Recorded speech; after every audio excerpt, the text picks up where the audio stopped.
All right, we're going to do one of my favorite dynamic warm-ups. If you ever train with me, you probably do this almost every time. It's the bird dog. The reason why I love the bird dog is because it does utilize the core activation with flexion extension of the lower and upper extremities, arms and legs. It's rotary stability, so it helps with like a lot of movements that we do daily, as like babies crawling. So it really activates pretty much all four muscles and helps the body go through full range of motion before we start the exercise. So we're going to get in quadruped position, which just means on all fours. Hands right underneath our shoulders, toes pulled in towards our shin. We're going to activate that core by drawing in our belly button to our spine. Have a nice neutral back, and we're going to push the leg out. You're going to get full up, try to touch that thumb to the sky, and put those feet straight back. Should be in a nice alignment. Pulling straight back here, and then you can alternate. You can also go on the same side. You can also come through where you're touching and pulling right back out. Try to have a slight bend in that elbow so you don't hyperextend. Keep that core and make sure that you're really focusing on your breathing the whole time. The idea is to be able to activate the core while doing upper and lower body movements at the same time. Okay, so next exercise, which I love doing, is going to be the plank reach out. You can also do it as a modified plank if need to be.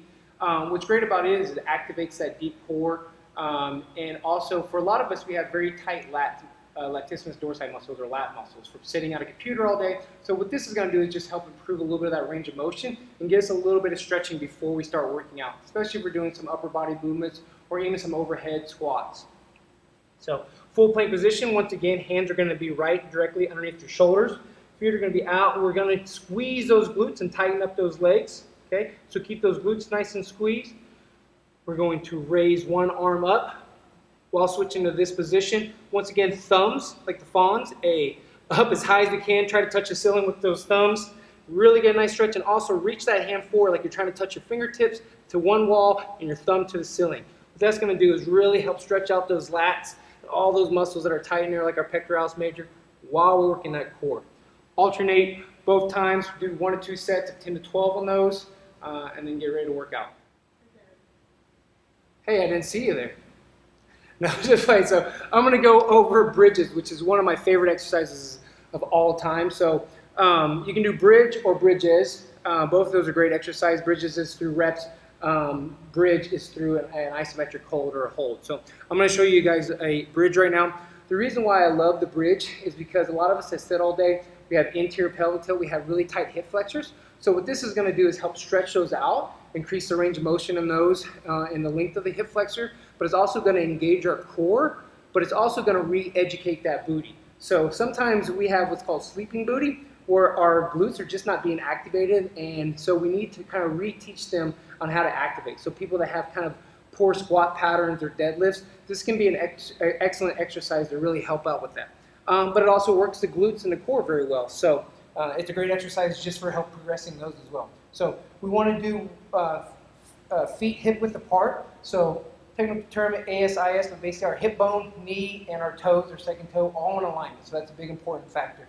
Okay, you can put your hands out here if you want a little bit more stability, or you can put your hands here if you want a little bit less stability through here. So we're going to push through our heels. That is a big important factor. And we're going to drive out through our knees. So a lot of times people shift and they try to push their hips as far as they can, and they really get a lot of extension, hyperextension on the lower back, puts a ton of stress on your lower back, not working the glutes that properly, really working the lower end of our hamstrings. So we want to push out and really squeeze our glutes on our way up. We should stop from hyperextension by tightening our glutes. So here, push up, squeeze the booty right here, push out through your knees, and you notice I'm nice and flat. It's almost impossible for me to hyperextend if I really squeeze that booty.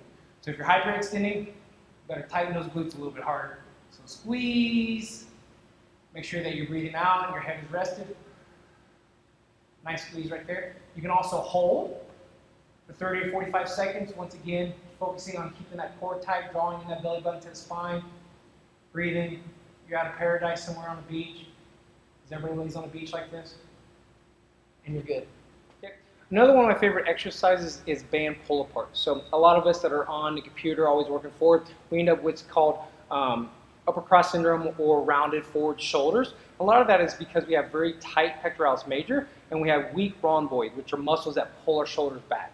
So these muscles are pulling forward. So a way that we can combat that is by doing band pull-aparts by strengthening up the rhomboids, and that will also help elongate and stretch out those chests. So you just want to bring this out in front of you, kind of grab a grip like this, and the most important part is getting that full range of motion, so you're completely squeezing those shoulder blades together. Hold for 2 or 3 seconds so we can strengthen those endurance muscles and the ability to hold this back, and then back. Once again, breathing out, keeping our core tight, and bringing it back forward. So you want to make sure, always squeeze those shoulders all the way together. A lot of times I see people and they kind of get this motion.